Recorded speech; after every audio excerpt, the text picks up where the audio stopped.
Bonjour à tous, aujourd'hui je suis en compagnie de Vincent Vatelot qui est ingénieur informaticien freelance et notamment engagé dans les travaux d'EcoIndex. When I decided to hack you, whoever's in control of the exit nodes is also in control of the traffic, which makes me...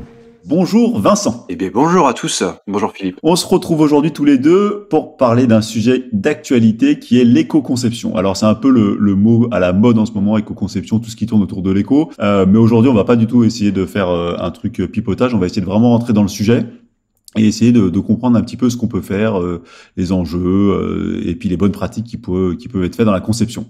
Mais avant de rentrer dans le vif du sujet, comme d'habitude, Vincent, j'aimerais bien faire un petit retour dans le passé. Est-ce que tu te souviens de ton projet informatique et est-ce que tu peux me le raconter? Ouais, ça remonte. Alors, moi, je vais parler d'un projet que j'ai fait en 2005. À l'époque, j'étais étudiant et donc c'était un stage.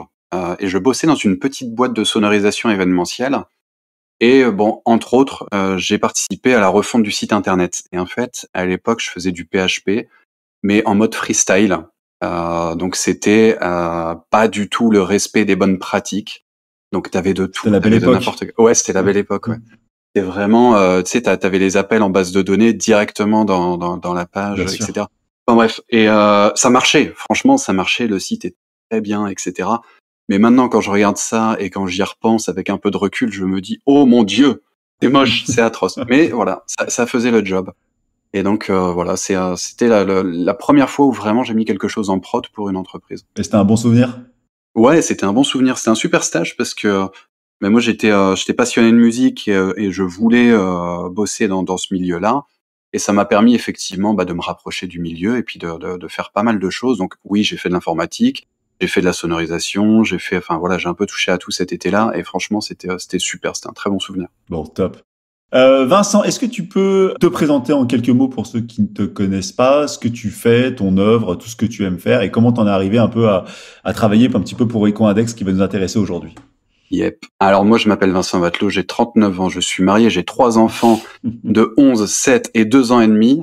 J'en parle parce que c'est une charge, hein, c'est fatigant, c'est trois moustiques. Est-ce que tu commences déjà à les former à l'informatique? Eh ben oui, le petit, le premier, Louis, je le mets sur. Alors au début, il a commencé avec du Scratch, et puis là maintenant, il découvre un petit peu Python.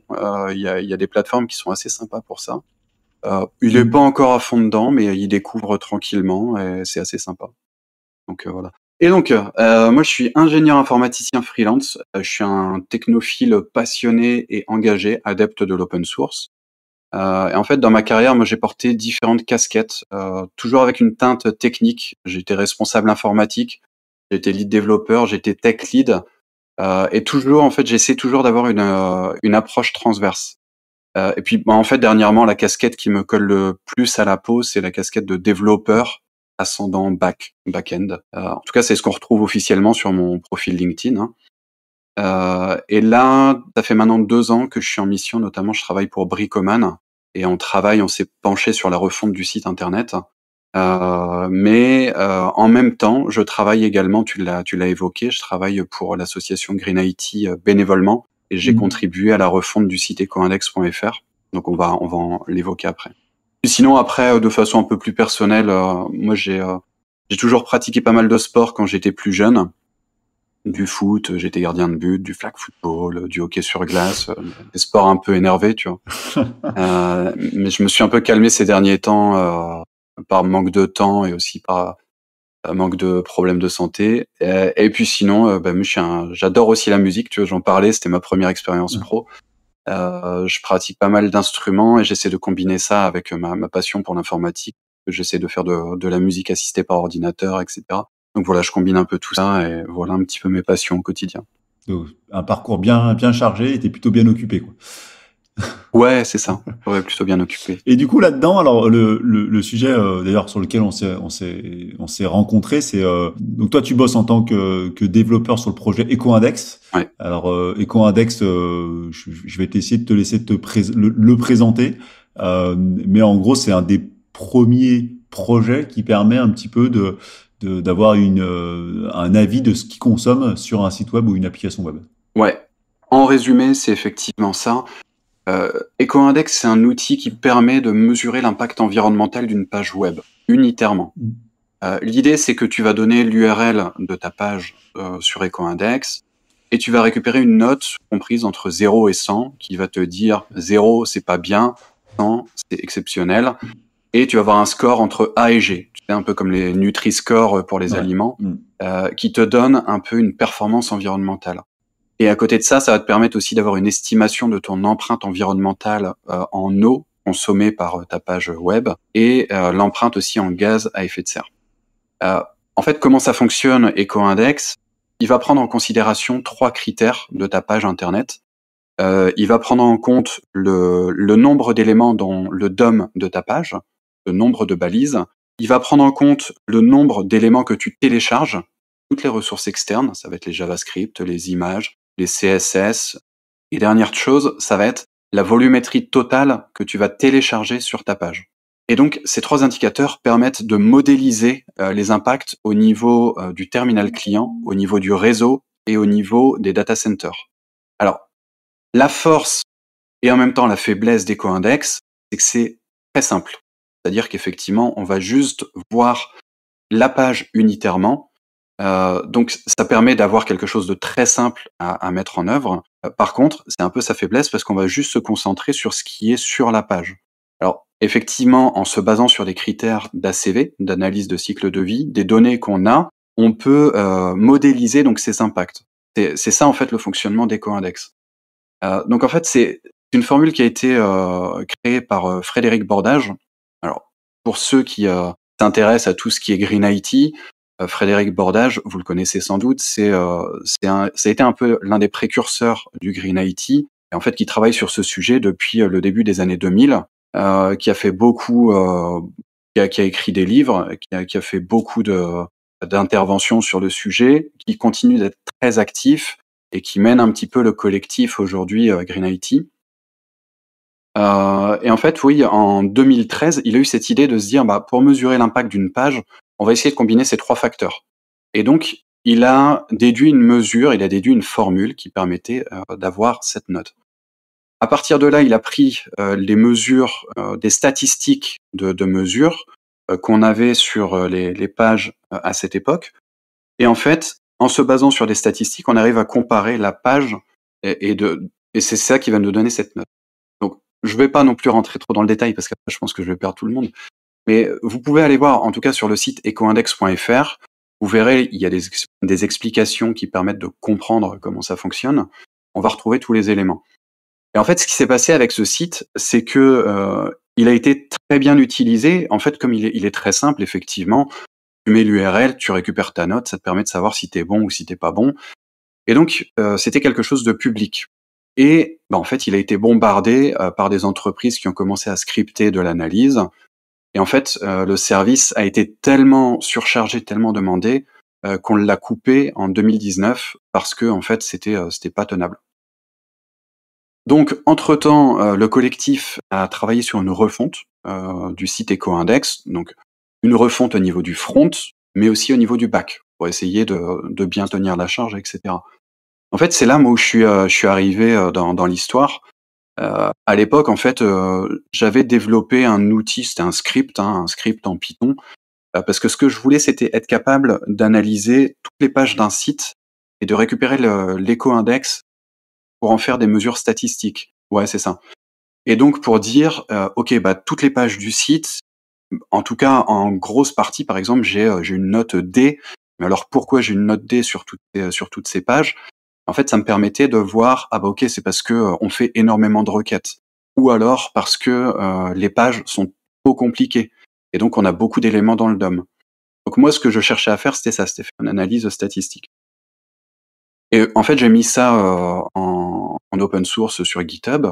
Et en fait, les gars du collectif m'ont contacté en disant, écoute, c'est intéressant, est-ce qu'on pourrait pas utiliser ce que tu as fait pour faire le back-end du site? Et puis je me suis dit, vas-y, ça peut être fun. C'est parti. En plus, à l'époque, j'avais vu passer le framework FastAPI en Python. Et je m'étais dit, vas-y, j'ai envie de tenter, j'ai envie de tester, voir ce que ça donne. Ouais, non, mais c'est parti comme ça. Ça, tu sais, ça, c'est exactement ça, à ça qu'on reconnaît un vrai développeur. C'est-à-dire que quand il commence à faire un projet et puis il se dit, tiens, il y a un nouveau framework qui tombe et qui a l'air méga cool, je vais l'utiliser. C'est exactement Non, là qu'on se dit qu'on tient un bon développeur. et donc, non, mais en fait, alors ce qui est marrant, c'est que l'outil en ligne de commande que j'avais développé, en fait, le dev qui a fait FastAPI, c'est Tiangolo, et en fait, c'est le même mec qui avait développé l'outil, le framework de CLI que j'ai utilisé donc pour faire l'outil en ligne de commande. Et donc, voyant que développer l'outil en ligne de commande c'était bien fait. Franchement, son framework, il est bien fait, simple à prendre en main. Je me suis dit, allez, vas-y, FastAPI, ça va être cool. Et effectivement, ça a été super à prendre en main. C'est très simple. Donc, en fait, le développement est parti comme ça. Et je me suis penché sur la question. Et voilà, de fil en aiguille, j'ai mis en place ce nouveau back, donc, qui est une API, c'est une API REST toute simple. Et du coup, on a mis ça en prod en décembre 2022, donc là, il y a quelques mois. Et en fait, depuis, le service tourne très bien. Donc, il y a eu une refonte aussi au niveau du front, avec des UX qui ont travaillé dessus, avec des dev front vraiment bien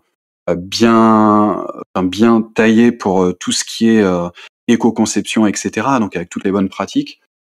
Et voilà, donc ça tourne depuis fin 2022. Depuis, on a dû faire à peu près 65 000 analyses.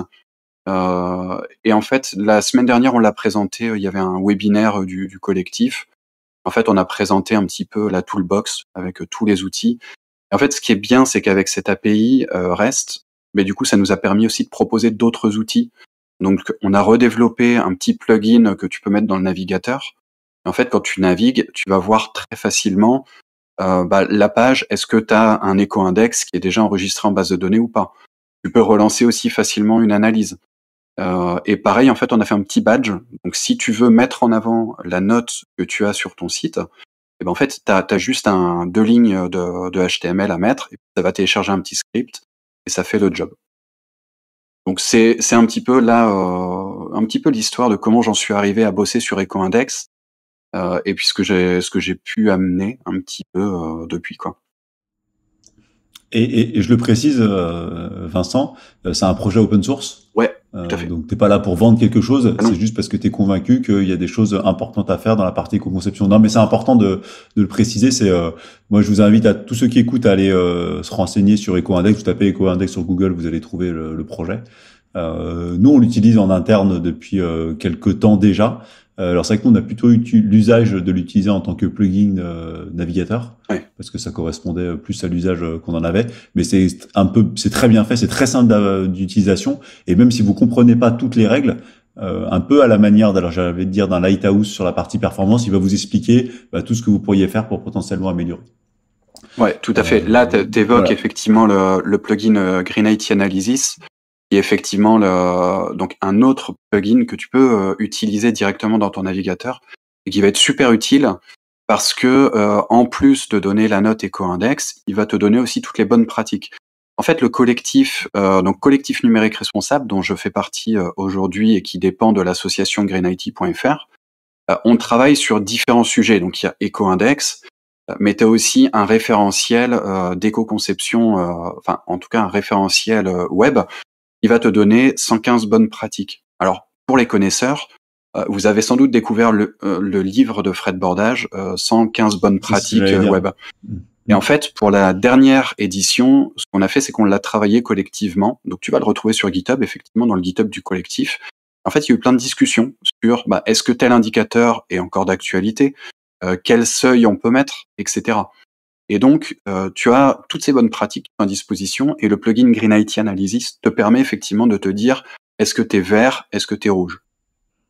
Donc, très utile. Et ça, c'est vraiment intéressant, je trouve, pour le coup, la partie open source, parce que du coup, effectivement, tu retrouves, alors le livre, moi j'ai attaqué par le livre de Frédéric Bornage là-dessus, mais après tu retrouves toutes les règles dans un GitHub. Je pense qu'on les mettra en description du podcast. Et du coup, c'est très bien fait, c'est très didactique et très pédagogique. Alors, on va essayer d'avancer un petit peu, Vincent. On va essayer d'un peu parler d'éco-conception. Qu'est-ce qu'on peut faire? Comment ça marche, tout ça? Avant, on va essayer de contextualiser un petit peu. On le sait. Je veux dire, aujourd'hui, je pense que si les gens nous écoutent et qu'ils n'ont pas compris que que l'informatique, ça avait un impact fort, le numérique, ça avait un impact fort sur la partie consommation énergétique et sur la partie émission de CO2. Je sais pas ce qu'ils ont fait, ils étaient dans une cave ces 10 dernières années. Il y a une récente étude de l'ADEME qui est parue en début mars. Est-ce que tu peux nous donner un petit peu, Vincent, ton ressenti, qu'est-ce qui va se passer dans les prochaines années, enfin, c'est quoi un petit peu ton avis sur le sujet? Ouais. Alors effectivement, il y a cette dernière étude qui est assez récente, qui permet de travailler. En fait, l'ADEME a travaillé 4 scénarios, 4 modèles de société. En fait, cette étude, elle est pas uniquement centrée sur le numérique, mais c'est vraiment sur la société au global, sur toutes nos habitudes. Mais effectivement, si on prend la partie numérique, tu as 4 scénarios, mais en fait, il y en a 2 vraiment qui nous intéressent. Tu as le scénario tendanciel. Le scénario tendanciel, c'est si on ne fait rien et si on continue sur la tendance actuelle, qu'est-ce qui se C'est passe? business as usual, quoi. Exactement, business as usual. Et ben en fait, en 2030, on prévoit une augmentation du parc des terminaux de plus 65%, des usages de plus 20% par an.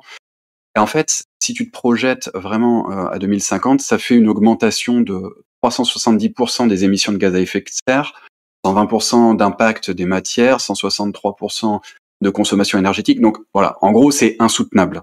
Si on résume, si on continue sur la tendance actuelle, c'est pas soutenable. Ce qui est marrant, c'est que moi, quand je me suis plongé dans tout ce qui est lié au Green IT, éco-conception, tout ça, c'était en 2018-2019. En fait, c'était en faisant une conférence pour Decathlon. Et j'ai commencé à m'intéresser à tout ça, je me suis plongé dans les études et tout. Et en fait, on avait déjà ces chiffres de se dire, Complètement. tu vas avoir une explosion d'ici 2050, notamment liée à tout ce qui est objet connecté. En fait, on est sur une tendance aujourd'hui de dire on va développer tout ce qui est objet connecté, la voiture intelligente, etc. Et en fait, tout ça, on se rend pas compte, mais finalement, notamment c'est l'aspect fabrication, il y a un coût qui est énorme. C'est vrai que quand on va parler des impacts du numérique, on a tendance à se dire ah bah ouais bah c'est mes mails dans ma boîte mail qui prennent qui dégagent du CO2, tu vois. En fait, c'est un peu ce qu'on entend aujourd'hui dans les journaux. Ça va être oui, il faut arrêter d'échanger des vidéos TikTok, etc. Oui, effectivement, ça a un impact, mais c'est pas l'impact majeur aujourd'hui. En fait, l'impact majeur, c'est vraiment les terminaux des utilisateurs. C'est ce qu'on tient dans la main. C'est nos smartphones, nos PC, nos écrans, nos télés. Ça va être les imprimantes, nos écouteurs. Ouais, c'est tout ce qui nous permet de nous connecter aujourd'hui, d'échanger de la donnée. En fait, tous ces terminaux-là, c'est eux qui ont un impact majeur. Et alors, il y a aussi un truc sur lequel je veux revenir, c'est que ce qu'on entend beaucoup aujourd'hui, c'est l'impact CO2, l'impact des gaz à effet de serre. Et en fait, quelque part, c'est un non-sens. On ne peut pas parler d'impact environnemental et ne parler que des gaz à effet de serre. Oui, ok, c'est une priorité aujourd'hui parce qu'on se rend compte qu'avec le dérèglement climatique, les gaz à effet de serre, c'est important. Je suis tout à fait d'accord. Mais on ne peut pas parler que du CO2. Il faut parler en fait des autres facteurs. Donc ça va être par exemple la consommation d'eau, ça va être la consommation des ressources abiotiques, donc les matières renouvelables, les matières premières non renouvelables. Ça va être l'énergie primaire, donc tout ce qui est pétrole, tout ce qui est charbon, gaz. Exactement. Donc voilà. Pourquoi je dis ça? Parce que si on se focalise que sur le critère CO2, bah en fait, on peut créer des déports sur d'autres facteurs, sur d'autres critères. Et ça, en fait, il faut éviter. Là, je lisais, il y a un article qui est paru ce matin, même, sur greenIT.fr, qui parle effectivement, qui essaye un peu de démystifier ça, et qui dit, par exemple, tu as des data centers qui vont te dire, ouais, on a réduit notre impact en CO2 parce que on utilise des nouvelles méthodes de refroidissement par eau, etc. Sauf que, bah, en faisant ça, bah, tu vas taper sur le critère eau. Et on le voit en plus aujourd'hui, notamment en France, bah, il y a de plus en plus tôt dans l'année, on a des pénuries d'eau. On le voit dans le sud, même là dans le nord actuellement, ça commence à devenir chaud. Arriver. Ouais. Voilà. Et en fait, l'eau, ça va devenir aussi un enjeu majeur. Et ça, on l'a pas encore complètement intégré. Mais donc c'est pour ça que j'insiste en disant, on peut pas uniquement parler des impacts au niveau gaz à effet de serre. Il faut aussi parler des autres critères. Voilà. Ouais, moi je pense que t'as 100 fois raison, c'est-à-dire que tout ce sujet de, alors je vais mettre l'écologie au sens large, éco-conception, tout ça, euh, il faut y rentrer par quelque part. C'est-à-dire qu'aujourd'hui, l'axe dans lequel euh, la communication se fait, c'est sur la partie CO2. Ouais, Mais quand on commence à gratter un peu plus en détail, on se rend compte qu'en fait toutes les autres limites qui sont planétaires, ou limites de ressources, ou limites de pollution, ou limites de, tu vois, en fait elles existent partout ailleurs, quoi. Donc en exactement. fait, finalement, le CO2, ce n'est qu'une des flèches de toutes les problématiques qu'on a à traiter, quoi. Ouais, tout à fait. Et en fait, effectivement, comme c'est aujourd'hui l'indicateur qu'on retrouve un peu partout, que ce soit dans les médias, que ce soit au boulot, etc. Forcément, c'est le premier qui vient. Mais aujourd'hui, en fait, si vraiment tu veux plonger et aller plus loin dans tout ce qui est Green IT, mais de façon plus générale, impact environnemental, il faut voir ça de façon ACV, analyse de cycle de vie. En fait, analyse de cycle de vie, c'est des standards. Tu as des standards qui existent, tu as des standards ISO, c'est le ISO 14040, un truc comme ça qui permet de cadrer un petit peu c'est quoi une ACV et comment on va essayer de cadrer quand on fait une analyse d'impact environnemental.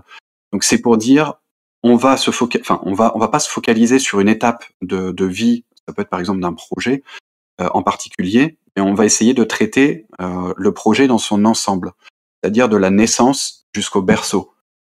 Euh, on peut par exemple parler d'une application. Je pense que c'est très intéressant. Et puis dans notre cas, si on parle de numérique, une application, tu vas avoir la phase de conception, et après tu vas avoir le développement, après tu vas avoir le build, le déploiement, et après tu vas avoir la phase de vie. Donc les utilisateurs vont utiliser ton application, et après qu'est-ce qu'elle devient ton application. Voilà. Donc c'est en fait tout ça qu'il faut évaluer. Et quand on fait de l'ACV, il faut être capable d'évaluer de façon multicritère, pas se focaliser uniquement sur un indicateur. Et, et ça, moi, alors pour moi, c'est presque une prise de connaissance, enfin une prise de conscience assez récente. C'est-à-dire qu'aujourd'hui, dans les projets informatiques, je ne sais pas si tu seras d'accord avec moi, mais 99% des clients ne s'intéressent qu'à la phase de build, parce qu'en fait, c'est ce qui paye instantanément, c'est-à-dire le nombre de jours de développeurs, mais ils s'intéressent très peu à ce que va devenir l'application sur le long terme. Ouais, C'est-à-dire que qu'est-ce qu'elle va potentiellement consommer en run, qu'est-ce qu'elle va demander en run pour la faire fonctionner, comment on va faire pour la décommissionner, comment on va récupérer les données. Ça aujourd'hui, dans très peu d'appels d'offres, c'est une prérogative du client. Alors ouais. qu'aujourd'hui, on est focalisé vraiment sur tout début du projet, et je pense que là où tu dis quelque chose qui fait à mon avis complètement écho, c'est du moment qu'on ouvre la fenêtre et qu'on prend en compte le cycle complet, ça change complètement l'analyse. Exactement, ouais. Et en fait, c'est marrant parce qu'on s'est rencontrés suite au podcast que vous aviez fait sur l'analyse de différents frameworks, de différents langages. Et vous aviez analysé les frameworks dans leur usage dans la vie courante. Donc, c'est-à-dire, vous avez pris un framework, vous l'avez développé, et vous avez mesuré combien il consommait quand on va le charger. Et en fait, c'est pour ça, moi, je vous ai contacté en disant, ben, c'est génial, parce que c'est une super première étape. Et est-ce qu'on pourrait pas élargir le scope de l'analyse en se disant, est-ce qu'on pourrait pas prendre en compte tout ce qui est phase de build, de quoi on a besoin, des dépendances qu'on va télécharger, etc. Mais après, effectivement, aujourd'hui, je te rejoins complètement, c'est que on va se concentrer sur l'aspect très court, moyen terme, qui est, bah, je crée mon application et puis un peu advienne que pourra. De toute façon, aujourd'hui, le cycle technologique fait que les applications, les durées de vie des applications sont assez courtes. De toute façon, ça évolue tellement vite. Mais en fait, on se pose pas la question sur le long terme. On se dit pas ah bah ouais, c'est vrai que il va falloir que je la maintienne cette application.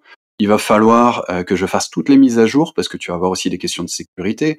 Il va falloir que je m'assure qu'elle tourne bien, etc., que ça drifte pas. Enfin, toutes ces questions-là. Et puis pire que ça, c'est que donne-moi des exemples. Est-ce que toi, dans ta vie, tu as déjà des clients qui ont pensé à se dire, ok, bah mon application, on va la tuer dans autant de temps parce que elle sera inutile, parce que on aura créé une nouvelle application et donc cette appli, on va la tuer.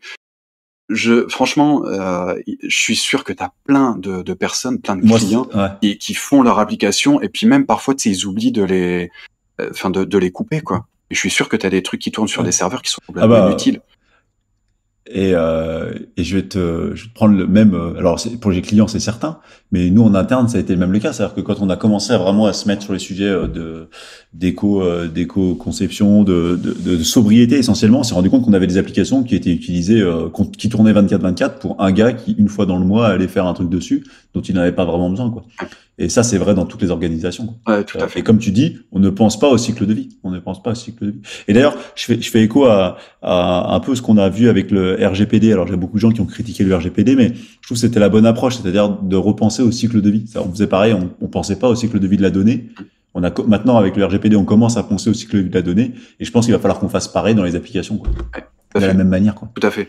Je pense qu'effectivement, il y a... Alors ça, en fait, c'est des critères, enfin, c'est des choses qu'on retrouve. Donc, j'ai parlé du référentiel web, qui est poussé par le CNUMER. Tu as aussi le RGESN, qui est le référentiel général d'éco-conception des services numériques, en fait, qui est travaillé par la direction interministérielle du numérique, enfin, je sais plus, tu as un ministère qui est engagé dedans, tu as l'Institut du numérique responsable aussi. Et en fait, c'est marrant parce que ces référentiels, quand tu les lis, quand tu regardes, tu as beaucoup de critères communs, tu as beaucoup de choses qui reviennent. Et en fait, il y a une loi qui a été adoptée en novembre 2021, justement pour travailler sur les impacts environnementaux du numérique. Et dans les objectifs qui ressortent de cette loi, tu as notamment l'obligation de définir un référentiel pour 2024 sur ces bonnes pratiques. Ce qui est dommage avec cette loi, c'est que c'est pas contraignant, c'est-à-dire qu'on va pas imposer aux entreprises de vraiment éco-concevoir leurs applications, hein, leurs services numériques, etc. Mais en tout cas, déjà, il y a cette première étape qui est, en 2024, il faut qu'il y ait un référentiel qui soit défini et qui liste toutes les bonnes pratiques. Donc déjà, tu as ça. Après, dans cette même loi, il y avait quoi? Tu avais obligation de mettre en œuvre, je crois, des formations, donc en école d'ingénieur, tout ce qui est Green IT, éco-conception. Et après, je crois que tu avais aussi une obligation pour les communautés de plus de 50 000 habitants de définir une feuille de route sur tout ce qui est numérique responsable. Mais, euh, mais moi, je sais pas si tu partages. Alors pour le coup, c'est que je pense qu'il y a plein de bonnes volontés. On est vraiment dans un moment où il y a plein de bonnes volontés. Ce qui manque un petit peu, c'est le, j'ai envie de dire la recette pour y arriver, quoi. C'est-à-dire que quand on rentre dans ces sujets, c'est compliqué. C'est-à-dire que même un directeur des services informatiques d'une boîte qui a une très bonne volonté et qui se dit bon, ok, je vais faire de l'éco-conception. En fait, c'est pas un sujet si simple que ça, quoi. De par où tu pars, qu'est-ce qu'il faut faire concrètement. Et pour pas faire du bullshit, c'est pas si simple que ça. Non, Et je trouve, comme tu dis, il y a pas mal d'approches en France, en tout cas, qui sont. Enfin, je trouve qu'on est un peu en avance sur le sujet. Enfin, je sais pas quel est ton ressenti, mais par rapport à ce que je vois, ce qui se fait à l'étranger, il se fait pas grand-chose. En France, j'ai l'impression que, ne serait-ce que l'État fait des référentiels qui sont intéressants. Il y a des projets tout qui tournent autour du Green IT et de ce que vous faites. Mais on a quand même pas mal de pistes très concrètes sur lesquelles on peut agir pour de vrai, quoi. ouais, non, non, tout à fait. Effectivement, en France, on est un très bon élève. On avance beaucoup et même on donne un petit peu l'exemple aux autres pays. Le truc, c'est que comme c'est un sujet qui est bankable actuellement, qui fait un peu le buzz, etc., tout le monde essaye de se l'approprier. Et c'est ça le problème, c'est que du coup, ça part dans tous les sens, avec le risque que ça comporte, c'est-à-dire faire du greenwashing. Donc tu as des entreprises qui vont effectivement qui vont essayer de se mettre en avant pour proposer de l'éco-conception, etc., mais en simplifiant beaucoup trop les choses. Si vraiment tu veux faire de l'éco-conception de services numériques, en fait, tu as une méthodologie qui est très, qui est assez complexe à mettre en œuvre. Ça va être déjà définir bien le cadre, définir ce que tu veux analyser. Après, tu vas effectivement avoir tous les critères, récupérer toutes les données, et après, tu vas essayer donc de compiler tout ça, et tu vas essayer d'en déduire des plans d'action. Moi, je l'ai fait puisque j'ai travaillé pour une entreprise qui fait du conseil en services numériques, qui s'appelle IT Zone Us, qui est une des entreprises qui est très active dans la région lilloise. Et en fait, c'est quelque chose. Tu vois, on va même jusqu'à prendre en compte, par exemple, les déplacements des collaborateurs pour voir est-ce qu'on peut pas optimiser certaines choses. Donc, ouais, quand vraiment tu veux bien faire les choses, tu vas rentrer dans un niveau de complexité. Et c'est vrai que Ça peut être un petit peu rebutant pour les DSI qui veulent se lancer dans le projet. Et souvent, la solution de facilité, c'est de dire, oh bah je vais prendre un truc un peu clé en main, et puis je vais juste récupérer une note, et puis on va me dire, bah mon impact CO2, c'est autant. Et c'est un peu dommage parce que du coup, tu as effectivement beaucoup de bonne volonté, comme tu l'as dit, mais comme ça part dans tous les sens, et le discours finalement s'éparpille un peu, et la force du discours, bah, elle se perd un petit peu. Et c'est ça qui est un petit peu dommage, c'est que comme on part dans tous les sens, bah t'as pas qu'une seule voix, et en fait chacun prêche un peu pour sa paroisse. Et voilà. Et ça, c'est un peu dommage parce qu'on Et, perd de la force dans le message, quoi. ouais, et puis moi, je pense que le travers et que j'ai eu et que je pense que beaucoup de gens ont dans le métier, c'est que en fait, quand on pense éco-conception, qu'on pense ça, en fait, le travers qu'on a en tant qu'informaticien, c'est qu'en fait, on pense optimisation. C'est-à-dire qu'en fait, on a tout de suite le réflexe technique de dire, bah pour faire ça, je peux le faire mieux et plus vite et du coup consommer moins. Mais on n'a pas le vrai bon réflexe qui est, à mon avis, de se poser avant de dire le réflexe de la sobriété. C'est-à-dire, est-ce qu'en fait, finalement, les fonctionnalités que j'ai, elles sont utiles? Est-ce que je peux pas m'en passer ou faire des choses complètement autres? Ouais, tout à fait. Et je pense que ça, c'est un vrai problème moi, quand je discute avec des clients, c'est-à-dire, OK, ils sont convaincus du problème. Donc, du coup, la solution, c'est bah, comment on peut faire le logiciel pour qu'il consomme moins. Ouais. Mais en fait, ils changent pas le périmètre du logiciel. Non, Parce que ça, et en fait, 90% du temps, tu économises, tu vois, et de manière drastique en discutant du périmètre de l'application, en supprimant des fonctionnalités, en allant chercher un peu les purs. ouais. Et je sais pas quel est ton ressenti là-dessus, mais moi j'ai l'impression que ça, c'est ce qui est finalement le plus dur à faire passer comme message. Alors, tu vois, moi, il y a une phrase qui m'avait marqué, qui m'avait un peu fait rire quand j'avais fait la formation éco-conception. C'était la meilleure application d'un point de vue éco-conception, c'est celle qui n'existe pas. Ouais. Alors, c'est violent, mais en vrai, ce qu'il faut savoir, c'est que quand tu crées une application, globalement, 70% des fonctionnalités sont pas ou peu utilisées. Tu vas prendre, je sais pas, je vais prendre Excel, Microsoft Excel. Combien de pourcents des fonctionnalités est-ce qu'on utilise au quotidien? Franchement, tu peux aller super loin avec Excel. Et je pense qu'on n'utilise pas la moitié pour le commun des mortels. Et en fait, ça, tu retrouves un peu ce biais dans tout ce qu'on développe. Le problème, c'est qu'effectivement, tu as nos clients qui viennent nous voir en disant « Ouais, j'ai des idées, je veux faire ça, ça, ça, etc. » Et du coup, et puis nous, comme on est gentils, tu sais, on est des développeurs, on est des prestataires informatiques, on dit « Ouais, ok, on va te le développer. On va le faire, de toute façon, techniquement, c'est possible. » Et après, on se pose la question, comme tu dis, on va se poser la question de l'optimisation technique. Mais en fait, si vraiment on veut bien faire les choses, il faut essayer de se cadrer dès le début en disant « C'est quoi le besoin? C'est quoi ton besoin ?» Vraiment le besoin de base, initial. Ok, on va partir juste sur ça, on va se concentrer là-dessus, et on va faire que ça. Et après, en fonction de comment ça se passe, on va essayer de prendre du feedback utilisateur, de voir est-ce qu'il faut aller plus loin ou pas, parce que si ça se trouve, on n'a pas besoin. Et en fait, à partir de là, ouais, peut-être que tu vas élargir un petit peu ton scope. Mais en tout cas, déjà, la première bonne pratique, quand tu prends les 115 bonnes pratiques d'éco-conception web, la première bonne pratique, c'est c'était quoi? C'était n'implémenter que les fonctionnalités essentielles. Donc ça veut dire, en gros, on se base sur le besoin primaire, et il faut savoir dire non aussi, en fait. Il faut dire non au client. Attends, là, tu pars trop dans des délires. On va se concentrer vraiment sur le besoin primaire. Ce que je te propose, c'est qu'on avance très vite là-dessus, et que après, on va itérer. On va essayer de prendre du feedback et on va voir déjà ce qu'on a fait. Est-ce que c'est bien? Est-ce que ça marche? Et est-ce qu'il faut aller plus loin? Oui ou non? L'intérêt, en fait, de faire ça, il est multiple. C'est que déjà, tu vas délivrer de la valeur beaucoup plus rapidement, puisque tu vas te concentrer sur un petit besoin. Tu vas essayer de limiter aussi les coûts, puisque forcément, tu vas aller plus vite et tu vas passer moins de temps, etc. Et après aussi, en termes de maintenance logicielle, en fait, plus tu vas développer quelque chose de petit, et plus ce sera léger à maintenir. Tu auras potentiellement moins de bugs, tu auras moins de mises à jour de sécurité, moins de risques de sécurité. Toute la dette technique que tu vas accumuler, elle va être beaucoup plus faible. Et après, pareil, en termes de ressources pour l'utilisation de ton application, tu vas avoir besoin de moins de ressources si tu développes quelque chose avec un scope fonctionnel beaucoup plus léger. Donc, en fait, tu as un gain qui est énorme à tous les niveaux.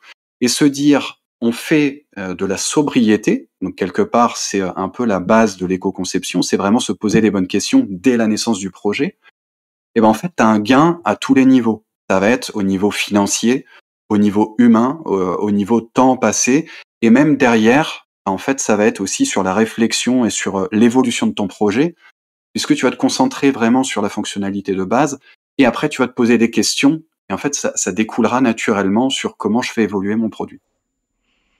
Mais moi, je suis 100% raccord avec ça, mais ce que je vois chez les clients, c'est que ça fonctionne pas comme ça. C'est-à-dire qu'en fait, euh, alors moi, je vais critiquer Gartner parce que je les déteste, parce qu'ils passent leur temps à faire des magic quadrants et à donner dans la tête des DSI des problématiques qu'ils n'ont pas. Mais tu vois, aujourd'hui, par exemple, on est contacté par plein de clients qui veulent mettre de l'IA dans leur logiciel. Euh, mais ils savent même pas pourquoi. C'est-à-dire qu'en fait, ils veulent mettre de l'IA parce que c'est révolutionnaire et qu'ils veulent le mettre dans leur applicatif Ouais. parce que ils ont vu qu'il fallait le faire et que s'ils le faisaient pas, ils seraient des DSI nuls. Tu vois. Ouais. Et ça, je pense que je trouve que c'est là-dessus où moi j'ai beaucoup de mal à me battre parce qu'en fait, aujourd'hui, il y a quand même des effets de mode de dingue en informatique. Alors il y a les effets de mode, évidemment les frameworks, tout ce qu'on peut imaginer, mais il y a aussi beaucoup d'effets de mode, je veux dire, de fonctionnalité. Genre, on a eu le big data, on a eu tout un tas de modes qui sont arrivés, et en fait, c'est très très dur de lutter contre ça. Est-ce que toi, tu as un conseil sur comment on peut... parce qu'en fait, aujourd'hui, moi, j'avais le cas encore il y a quelques années en arrière, c'est ouais, on veut stocker toutes les données du monde, parce que dedans, il y a du pétrole, et que du coup, on fera quelque chose avec. Ouais. Et tu te dis, bah, avec cette approche, bah, évidemment, on va tripler, quadrupler la taille des serveurs tous les 18 mois, quoi. Qu'est-ce qu'on peut faire d'autre? Ouais. C'est quoi un petit peu ton ressenti là-dessus? Comment on peut faire évoluer les choses? C'est compliqué, mais en fait, je dirais le réflexe de base qu'il faudrait avoir, c'est vraiment de se questionner. À chaque fois qu'on va nous demander d'implémenter des fonctionnalités, qu'on va développer des nouvelles applications, etc., c'est se questionner sur l'utilité réelle et sur la pertinence. Est-ce que réellement ça a une utilité de stocker toutes les données du monde pour potentiellement, à terme, faire des analyses statistiques? Un jour. Moi, je suis très partagé. Après, effectivement, peut-être que si tu as une stratégie qui est écrite et que c'est vraiment dans la roadmap de l'entreprise de dire, eh ben, d'ici 1 an, on sait qu'on va embaucher des data scientists qui vont être capables d'extraire de la donnée et qui vont donner des insights, etc. Pourquoi pas? Là, je suis d'accord. Par contre, si c'est quelqu'un qui te dit, ouais, on va stocker de la donnée et on verra ce qu'on en fait, là, moi, j'ai tendance à dire, attends, stop. Qu'est-ce que tu vas en faire? Non, moi, je suis pas d'accord. Donc, par contre, si effectivement tu es quelqu'un qui a une vision très structurée et qui te dit, voilà le plan d'action à mettre en œuvre, etc., là, ça peut être utile. Maintenant, c'est vrai qu'il y a un débat actuel sur l'intelligence artificielle, sur l'impact environnemental des intelligences artificielles, du machine learning aussi, qui est très très lourd sur l'entraînement des modèles de données, etc. C'est des sujets qui sont compliqués parce que quel est le gain, qu'est-ce que ça apporte à la société versus l'impact que ça a au niveau environnemental. Aujourd'hui, je pense qu'on n'a pas assez de recul. Ce qu'on voit effectivement à très court terme, c'est que ça consomme énormément. Là, il y a des études qui sortent sur la consommation en eau des moteurs d'intelligence artificielle, c'est énorme. Moi, je suis super partagé. Honnêtement, j'arrive pas à dire. Parce que peut-être que demain, l'IA va tous nous sauver. J'en sais rien. Je dis ça, je lance un pavé dans la mare. Mais tu vois, alors moi, pour le coup, j'ai un avis plus tranché que toi, parce qu'en fait, t'as une approche qui est trop honnête intellectuellement. C'est-à-dire qu'en fait, à chaque fois qu'un nouveau truc arrive, on a le même réflexe en tant que gens raisonnables, c'est de dire ah bon, ben on va voir si ça se passe bien quand on va le déployer, et peut-être que ça sera super. Sauf qu'en fait, dans la vraie vie, sur les 50 dernières années qu'on a déployé les technologies, ça s'est pas super bien passé d'un point de vue écologique. Enfin, tu vois, je veux dire, toutes les technologies qu'on a mis en place, ça ne fait que d'aller dans le pire. Donc, je vois pas ce qui fait que cette technologie va pas, je veux dire, rajouter un clou dans le cercueil, quoi. Ah, c'est sûr que quand tu penses intelligence artificielle et tout ce qui se passe actuellement, tu peux pas t'empêcher de penser à Terminator, à Skynet et compagnie. Tu sais, j'en rigolais la dernière fois avec les collègues en se disant, vas-y, je vais demander à ChatGPT Salut ChatGPT, est-ce que tu peux me créer une usine pour fabriquer des robots qui vont être autonomes et prendre le contrôle du monde? Et on en rigolait en se disant, ouais, mais qu'est-ce qui fait que demain on n'en arrivera pas là, quoi, finalement?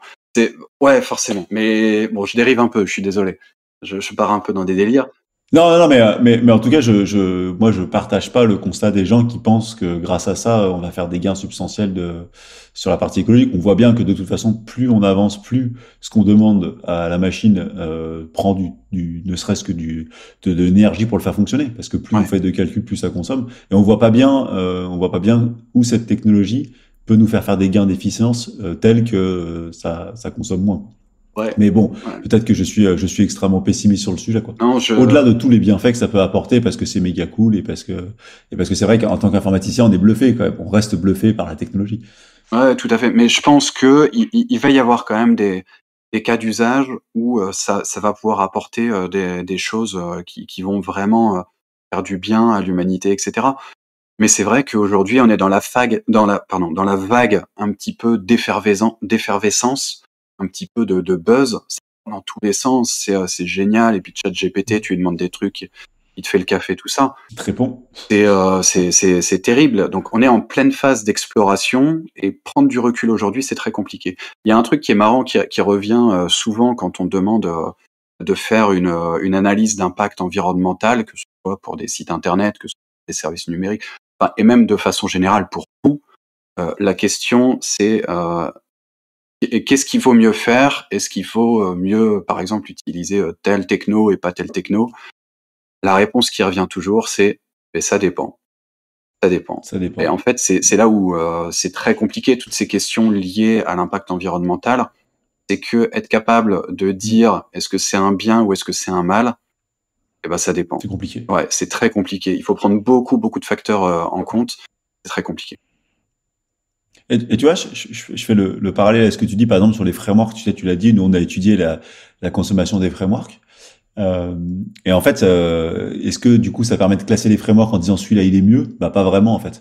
Parce que tu vois, je veux dire, si tu as une équipe qui a 15 ans d'expérience sur PHP, donc tu sais que tu vas l'avoir pendant encore 15 ans, bah, t'as pas du tout intérêt, c'est même pas très intelligent d'aller sur une technologie qui peut-être facialement consomme moins, mais va faire en sorte que tes développeurs, ils soient pas bons, ils arrivent pas à développer, Ou ils ils passent des vont, heures à faire de la maintenance et ou compagnie. au pire, c'est qu'ils vont Oui. coder un truc avec les pieds parce qu'ils comprennent pas bien la Ouais, c'est technologie. ça. Et finalement, ce Mm. sera pire que d'être resté sur du PHP, effectivement. Ouais. Euh, Et du coup, c'est pour ça que la bonne réponse, comme tu dis, c'est que ça dépend, quoi. Ça dépend exactement. du contexte. Et en fait, c'est vachement compliqué de donner une règle, tu sais, dans le dur en disant, bah, il faut que tu fasses ça, quoi. Ouais. C'est beaucoup plus compliqué que ça. Ouais, ouais, tout à fait. C'est Et beaucoup plus compliqué que ça. effectivement, là, en parlant de choix technologiques, si on en revient effectivement à tout ce qui est technologie web, aujourd'hui, clairement, ça va dépendre du contexte du projet. Là, moi, j'étais sur le projet chez Bricoman, l'équipe qu'on avait a un fort background sur PHP, et du coup, on s'est beaucoup posé la question, qu'est-ce qu'on fait? Est-ce qu'on reste sur du PHP? Est-ce qu'on part sur d'autres technos qui sont peut-être plus performantes, qui vont peut-être aussi nous permettre de faire un gap enfin, à différents niveaux? Ça a été une question qui a été très compliquée. Le contexte qu'on avait, c'est que cette équipe, effectivement, maîtrise bien PHP. On a tout le contexte, tous les outils qui vont bien, tout ce qui est outils de delivery, etc. Si on abandonne PHP, bah, on va repartir un peu de zéro et il faut se former, faut monter en compétences. Donc, tu as une courbe d'apprentissage. Et voilà. Mais dans tous les cas, effectivement, dire on va faire un choix de techno parce qu'on veut juste limiter les impacts environnementaux, bah, dans ce cas, part sur du C. Mais sauf que le C'est ça. C, c'est pas forcément ce qu'il y a de plus adapté pour faire du web, pour faire un serveur, une Ouais. API REST. Bah, aujourd'hui, c'est pas forcément ce qu'il y a de plus simple. Alors je sais que vous essayez de pousser Rust. Rust, effectivement, je pense que Alors, c'est un très bon concurrent. ouais, alors pour l'instant, pour te dire, on est vraiment au stade de l'ébauche parce que c'est pareil, nous on a des dizaines de développeurs formés sur des technos qui sont pas celles-là. c'est toujours compliqué d'aller faire prendre le risque entre guillemets à un client de dire bon on va partir sur un nouveau truc qu'on maîtrise moins, Ouais. mais parce que ça nous paraît mieux, c'est compliqué. Hein. Et puis ne serait-ce que pour le client ou ne serait-ce que pour les gens, partir sur un logiciel, partir sur une techno dont on n'est pas sûr qu'elle aura une maintenance à 10, 15, 20 ans, bah, c'est aussi une question qui est problématique, Ouais, tout à fait. indépendamment de la qualité intrinsèque de la techno. Ouais, tout à fait. Moi, j'aime beaucoup Go pour ça. Mm. Go, qui est un petit langage développé par Google, qui est plutôt bas niveau, mais surtout qui est très simple à prendre en main et en fait qui est très léger et qui a notamment quand tu développes, en fait, tu télécharges le binaire Go et globalement tu as tout ce qu'il faut. Puisque dans ton IDE, il va s'occuper de tout le reste. Enfin, Go, il va récupérer les outils qui vont bien pour tout ce qui est test unitaire, pour tout ce qui est linter, etc. Et en fait, tu peux développer même sur un PC avec très peu de ressources parce que Go va consommer très peu de ressources. Et quand tu vas builder ton application à la fin, pareil, tu vas avoir un binaire qui va être très très léger et qui va consommer très peu de RAM, très peu de CPU. Et ça, j'aime beaucoup Go pour ça parce que c'est plutôt simple à prendre en main, c'est très léger et pourtant, aujourd'hui, notamment en France, ça se développe pas beaucoup. C'est vrai que nous, en France, on est beaucoup sur je pense que les frameworks principaux, ça va être Java, enfin les frameworks, les langages, ça va être Java, JavaScript, beaucoup, euh, PHP, sans doute un peu, et après, C# aussi qui remonte. ouais, C Sharp, mais après, je pense qu'effectivement, ça va être plus des langages un peu niche. Tu vas retrouver un peu tout ce qui est programmation fonctionnelle, voilà. Donc, mais ouais, globalement, t'as les mastodontes Java, JavaScript, PHP qui ressortent. Mais bah, alors le Go, moi, je pense que le problème de Go, je sais pas pourquoi en France en tout cas, mais c'est que Google ont tellement abandonné de projets que tu as une espèce de peur des projets Google aujourd'hui qui se développent dans les entreprises. C'est vrai. C'est-à-dire que ça, ils se sont pas bien rendus compte, mais je pense qu'ils ont fait une erreur stratégique en abandonnant plein de projets. Ouais. Parce que du coup, bah, il y a plein d'entreprises qui sont très très frileuses à partir sur les technos qui sont supportés par Google. Quoi. Ouais. Bah après, enfin, Go, il est sorti en quoi, 2008, 2009? Donc finalement, tu regardes, Quelque chose comme ça. t'as, ouais, 14 ans de recul et il tourne pas mal. Après, Go, en vrai, c'est ce qui, je trouve plus le mot en français. Euh, On peut Merde. le dire en anglais, c'est pas grave. Non, mais même enfin, c'est le moteur, ouais, c'est ce qui motorise. Go, c'est ce qui motorise Docker et tout ce qui est containerisation. Donc quelque part, c'est finalement c'est plutôt bien adopté. On s'en rend pas forcément compte, mais c'est plutôt bien adopté. C'est en fait c'est un peu le même principe que Linux. Tu vois, on se dit ouais, Linux c'est très peu utilisé et pourtant Ouais. je pense que Linux tu le retrouves C'est sur partout. 90% des serveurs dans le monde, un truc comme ça. Et oui, c'est ce qui motorise le web aujourd'hui, quoi, clairement. Donc sans Linux, bah t'aurais pas grand chose, je pense. Vincent, on dérive un peu. Complètement. Je vois que le temps Complètement. tourne. On va devoir aller vers une sorte de conclusion. Oui. Parce que sinon, après, on va me dire que c'est trop long. Voilà. Même si je trouve que la conversation est passionnante. Avant de partir complètement sur une conclusion, Ouais. est-ce que tu peux nous donner, j'ai envie de dire pour toi, si on veut partir dans l'éco-conception, par où faut partir? Voilà. C'est vraiment, je suis un développeur, je suis un DSI, je suis n'importe qui. J'ai envie j'ai une certaine notion de la conscience, j'ai une certaine conscience écologique. J'ai envie de faire les choses mieux. Par où je pars? Ok. Alors, tu as plusieurs pistes. Tu veux t'impliquer dans le sujet. Déjà, tu peux te documenter assez simplement. Tu vas retrouver pas mal de sites, pas mal de blogs. Tu vas retrouver aussi des livres. J'ai parlé des 115 bonnes pratiques, mais t'as des livres sur l'impact environnemental du numérique. T'as des études. C'est peut-être un peu moins digeste, mais c'est tout aussi intéressant. T'as beaucoup de données qui sont très très intéressantes. Donc en tout cas, déjà ta matière à faire juste en lisant des données que tu vas retrouver sur Internet, via des sites, des blogs, des livres, des études, etc. Il y a déjà beaucoup de choses. Après, si tu veux aller un peu plus loin, tu peux prendre contact avec des collectifs. Alors, je vais prêcher pour ma paroisse, forcément. Bien entendu. Bah, évidemment. Tu vas prendre l'association greenIT.fr et le collectif numérique responsable. On a un chat qui est sur Mattermost et tu as des échanges dessus où on va, par exemple, poser des questions, on va essayer de challenger sur certains sujets, etc. Donc, C'est aussi intéressant parce que il y en a beaucoup qui font de la veille, qui vont poster ce qu'ils voient passer sur Internet, etc. Donc ça permet aussi là de mettre un petit peu un pied dans ce sujet-là et d'aller un petit peu plus loin. Maintenant, le dernier sujet là, c'est vraiment pour ceux qui veulent continuer d'aller là-dedans. Formez-vous, formez-vous. Il y a beaucoup de formations qui existent. Et encore une fois, greenIT.fr propose des formations. Je crois qu'il y en a 2, 3. T'as quoi? En gros Green IT, état de l'art Green IT. Après t'as éco-conception et après tu as tout ce qui est ACV. Donc il y a des formations. On pourra sans doute mettre le lien sur le podcast. Qui permettent vraiment de plonger petit à petit dans le sujet et de voir ce qu'on peut appliquer au quotidien en tant que développeur, mais pas que développeur. Tu vois, j'insiste, ça peut être aussi des PO, ça peut être des Scrum Masters, ça peut être des DSI, des gens... Des porteurs de projets. Exactement. En fait, c'est à tous les niveaux. C'est ça qu'il faut voir, c'est que l'éco-conception, c'est pas juste une problématique technique, c'est vraiment une problématique globale de se dire de la naissance du projet jusqu'à la mort du projet, il faut essayer de travailler cet aspect-là. Donc, en tout cas, il y a des formations, il y en a qui existent, qui sont très très bien faites et qui sont animées par des acteurs du collectif. Et puis dernier truc, vraiment là, si vous voulez, si vous êtes convaincu et que vous voulez tout donner, venez sur GitHub. Les outils qu'on a développés sont open source, que ce soit pour commenter, que ce soit pour envoyer des issues que vous avez, que ce soit pour faire de la doc parce que vous êtes fan de documentation, que ce soit pour développer. Moi, j'aime bien quand il y a des gens qui viennent me titiller en disant ce que t'as fait là, tu pourrais l'améliorer, ou bah tiens, il y a ça qui marche pas, etc. À chaque fois, tu vois, quand il y a des gens qui me contactent pour ça, je me dis vas-y, relou. Fais chier. C'est ça. Et en fait, à chaque fois, je me dis ils ont pas tort. Ils ont pas tort. Ok, je vais travailler ça. Et en fait, ça me fait évoluer. Donc voilà, venez participer.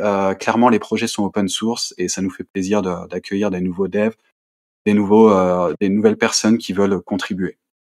Vincent, on va passer à la conclusion. Alors, moi, j'aime bien poser une question à la fin de ce podcast. Alors, ça peut être en lien ou pas avec le sujet. C'est, est-ce que tu as encore un rêve technologique? Est-ce que tu as encore quelque chose qui te fait rêver en te disant, j'espère que dans 10 ans, on va avoir ça et ça va être génial?